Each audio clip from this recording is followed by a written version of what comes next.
Teofimo, this past weekend, we were in Las Vegas for the Devin Haney-Linares fight. I expected you to maybe slide through the fight. I was surprised that you weren't there, but I know you're training hard for this showdown. Outside of Devin being a potential rival, was there anything that impressed you about his performance against Linares? So when I was trying to, I had my team and everybody out there at my dad's place, and they went to go see the fight, and they were checking him out. By the time I got there, the fight was already over. But I got the insights on everybody, what they was telling me, from my sparring partners to my other trainers and everything. They were telling me, he was staying sharp, whatever. He got clipped in the 10th, and then after that, he was clinching and everything. But overall, man, I think, Devin is Devin, man. He's going to be boxing. He's going to find a way to win, and he got the job done. The reason why I wasn't there is because Devin Haney is not my next opponent. He's not my next fight. My next fight is George Kambosos Jr. So right now, it's just staying focused on that right now, because you won't get a Devin Haney Lopez fight until I beat Kambosos. Okay, so you guys said that he needed to make a statement. Devin Haney needed to make a statement, but I don't really feel that's the case. I feel like you want to fight the kid no matter what. If it was even a close fight with Linares, you still want to fight Devin Haney. Am I right? Yes, of course. Even if, honestly, to be real, even if Linares had clipped him and probably ended the fight, I still want Devin Haney. I just want the guy because I just want him for myself. Okay. Whether he's the WBC email champion or not, I still want the guy. You know what I mean? And that's really what it comes down to. Even if Linares had got the win, and I told my manager that, and he was like, no, let's just go for that belt, I'm like, nah, I don't care. I still want that guy. So, of course, that's my main goal after. Right now, my short-term goal is beating Kambosos Jr., and then we go from there. Okay. Well, even though Kambosos is your focus, you still tweeted out a picture of a plate and a fork and a knife. So were you insinuating that Devin was looking like food? They are food, man. That's my lunch food, man. That's what it is, man. Lomachenko was dessert, and that was it. So now I'm just looking at who could be my, George Kambosos is going to be breakfast, and then, Devin Haney will be lunch, and then we'll see who's dinner at 140. 140. Oh, man. So man. You want to be undisputed in two different, well, I hate this undisputed word in 135 because of this. It is, Barack. Yeah. It's Barack. I think we all know at the end of the day, was that a WBC lightweight world champion performance from Devin Haney? No. I mean, he got booed from his own crowd and his own team and his home and in his own hometown. The whole thing is like this. When you go through adversity, ladies and gents, you don't find a way to survive. You find a way to win. And you find a way to get the job done even more. If you get clipped, you got to make a statement. He says that they're proud with what they did. He got clipped and he got clipped and all that. And he said, I went through adversity, but did you really?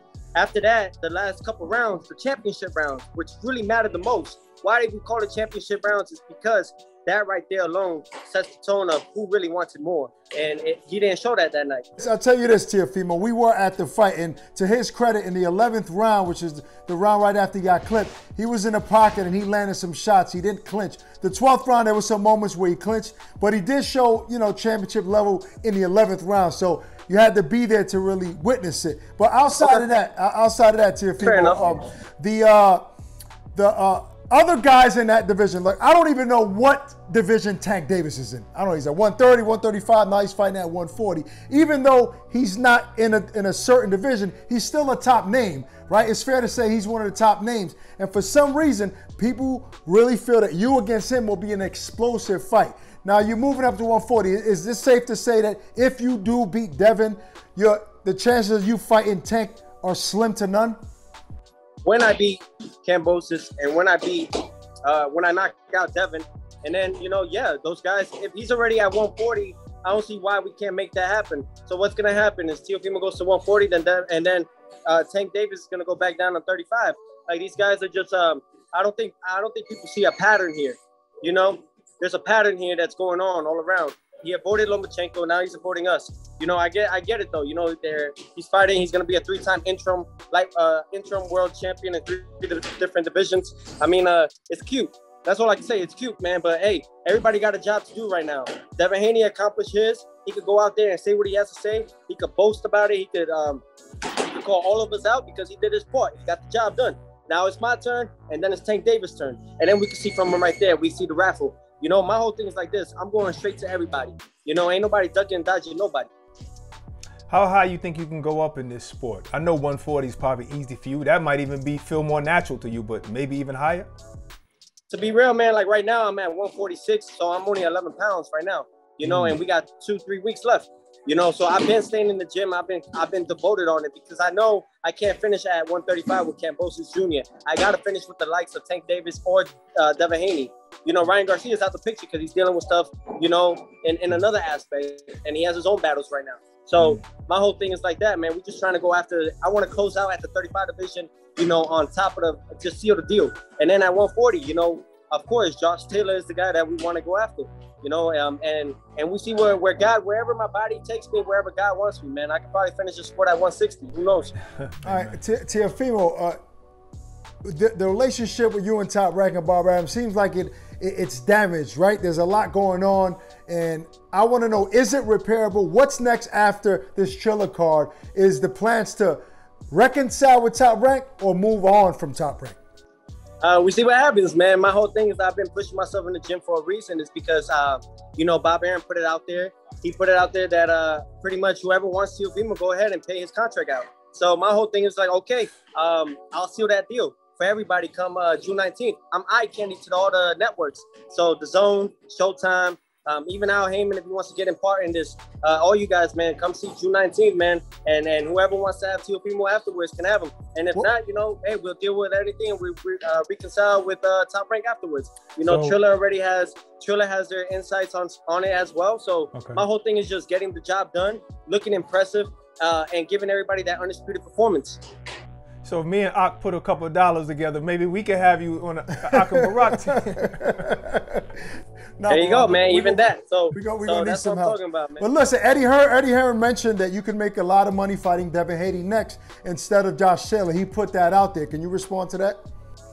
My whole thing is like this, man. Just put them in front of me and I'll beat them. I'm all about making the fans and giving them what they want. I'm an entertainer. I'm not a boxer. I'm not a brawler. I'm not a puncher. I'm an entertainer. And at the end of the day, you guys are going to see the greatest showman perform come June 19th. So for Eddie Hearns and everything, man, for Eddie Hearn, just go out there, man, and just enjoy the show. And then, everybody sees it, man. I bring something that these guys don't. I bring something that these fighters don't, and that's money. Yo, one thing I know from knowing you and knowing your father is that you guys are always one step ahead, even if you act like you're not. And I seen a little smirk from you not too long ago. It seems like there's something in the works already, like you got things covered. I don't know, are you comfortable already, or are you just gonna be open to the whole market? I'm open to the whole market. My whole thing is this, so when I bet on myself, I double down. You know what I mean? That's what it is. There's no risk with Teofimo. I mean, we all talking about stocks over here. I'm a stock myself, and if you want to invest on Teofimo right now, it's the best time, man. I told y'all like it is, man. I'm a stock, and I know that my stock is going up each and every time and every performance that I do. I speak well. I'm not in trouble. I don't get into trouble, man. I don't got no. My record is clean and everything, so I'm a clean athlete, man. I stay focused on everything. At the end of the day, I'm a brand. I'm a brand. I'm a walking brand and a walking advertisement for everybody. So my whole thing is just going out there and being the best athlete and the best boxer in the world. Yeah, you're that new stock they're called Hitcoin. Not Bitcoin, but Hitcoin. Yeah. Listen, Teofimo, a lot of people feel like, we've been having conversations with a lot of people in the boxing world, and some people have mentioned, I think the Lomachenko win has gotten to Teofimo's head. You see him out on social media having fun, playing and joking. What are people not seeing? And is it just that you know your value now and you're putting it out there and projecting it? I've always been a world champion. I'm a champion in life, man. I think we all are in our own unique way. The only thing look, man, this actually didn't get me big-headed. This humbled me in other ways. It made me realize that, hey, at 23 years young, I became undisputed and the first to ever do it in the lightweight division. What else can I do? That's what it's all about, That's what it's all about. It's about, like, I want more. With success, there's no such thing as too much of it. So my whole thing is, like, at 23, we could do this, man. There's so much more I could do, and I'm just staying focused. And this actually right now is tunnel vision. All right, sounds good. So listen, we got a game called Stand and 8, and we're gonna throw some names at you, and you're gonna tell us whatever comes to your mind immediately when we give you the name. First name, Vasily Lomachenko. Sorry for my language. Gervonta Davis. Fat. Bob Arum. Champ. Floyd Mayweather. Champion. Logan Paul. What is that? Oh, snap. Eddie Hearn. Smart. George Kambosos Jr. Lunch. Last one. Devin Haney. Breakfast. All right, cool. All right, listen, man. We can't wait for this showdown against you and Kambosos, man. Hope to see you before that fight, man. Good luck as always, champ. Thanks for taking the time. Thank you guys, man. Nah, thank you, man. God bless you, man.